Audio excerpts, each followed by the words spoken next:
पहलगाम में मारे गए पर्यटकों की 13वीं से पहले आतंकवादियों के खुदे की खबर।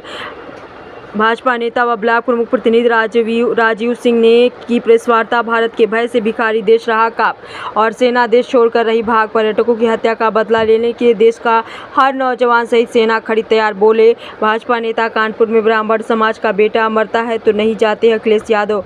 माफिया मुख्तार और अतीक की मौत पर जाहिर करते हैं अफसोस। भाजपा नेता राजीव सिंह ने की प्रेस वार्ता। आइए देखते हैं कन्नौज से बड़ी खबर। आपको पहले जानकारी इस बात की होनी चाहिए कि ये हमले जब से भारत में योगी जी के नेतृत्व में सरकार बनी है तब से, उससे पहले लगातार समय क्रमबद्ध ढंग से कई बार जो है हमले हुआ करते थे। आतंकवादी आते थे, विस्फोट करते थे, कश्मीर में अशांति फैलाने का काम करते थे। जब से माननीय मोदी जी के सरकार, केंद्र सरकार बनी है, तब से आप देखिए कि ये इस विस्फोट वाले काम, ये आतंकवादियों की कमर तोड़ने का काम किया है। लेकिन समयबद्ध रहते हुए बीच बीच में चुरा छुपा के किस तरीके से ये अंदर आ जाते हैं, ये इस पे थोड़ा सा जो है हम लोग चिंतित हैं और समझ नहीं पाए।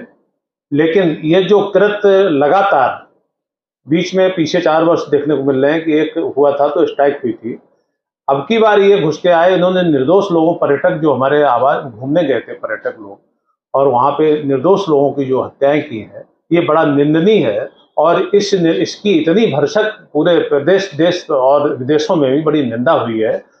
इसको मैं बहुत बड़ा काला कृत्य मानता हूँ। मैंने कई जगह शोक सभाएं मैंने भी की, हमारे देश के लोग कर रहे हैं, सब काला दीपक जला के विरोध कर रहे हैं। और इस समय हमारे भारत देश के हर एक नागरिक के, न देश के प्रधानमंत्री पर टिके हुए, कब और किस समय भिखारी देश पे हमला हो?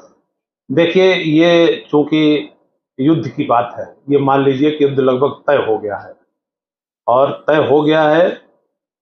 युद्ध जब लड़ा जाता है तो बड़े विचारणी, बड़े ढंग से और योजनाबद्ध ढंग से, और उसकी समय समय पर भी चर्चाएं आ रही हैं कि वहाँ हजारों पाकिस्तानी सैनिक इस्तीफा देके घर भाग गए। अधिकारियों ने वहाँ अपने बच्चे पाकिस्तान से निकाल के दूसरे देशों में भेज दिए। उनके डर और भय का माहौल है। ये आपको मैं विश्वास दिलाता हूँ कि हो सकता है कि जो हमारे मारे हुए लोग, जो निर्दोष लोग मारे गए हैं, उनकी 13वीं से पहले हो सकता है कि उनकी कब्र खोदने का काम भारत सरकार, मोदी जी के नेतृत्व में हो जाएगा। मुझे लास्ट सवाल, जो हमला हुआ जहाँ पर पहलगाम में एक कानपुर के शुभम द्विवेदी की भी मौत हुई थी, जिस पर विपक्ष लगातार सवाल खड़े कर रहा है। कहीं ना कहीं अखिलेश जी का एक बयान में सुना था जिसमें उन्होंने कहा था कि मैं उनके घर नहीं जाऊंगा, उनसे कोई संपर्क नहीं है। क्या इस पर क्या राजनीति करना चाहिए था या नहीं?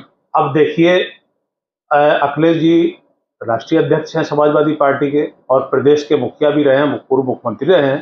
तो उनको तो ये, उनका ये बयान बड़ा निंदनीय बयान, माने अशोभनीय बयान है। उनके लिए तो सारी जनता बराबर थी, उनको जाना चाहिए था। अब वो अखिलेश जी, अब देखिए आप, अभी बीच में मुख्तार जो एक माफिया थे, वो मरे, उनके घर पे गए। अतीक के लिए उनके साथ के, उनके पिताजी के साथ लगातार कार्यभार संभालने वाले अतीक मरे, तो उनको बड़ा दिक्कत हुई। तो अब एक, जब ब्राह्मण परिवार का एक बेटा जब वहां मरता है, तो क्या उनको जाना नहीं चाहिए था?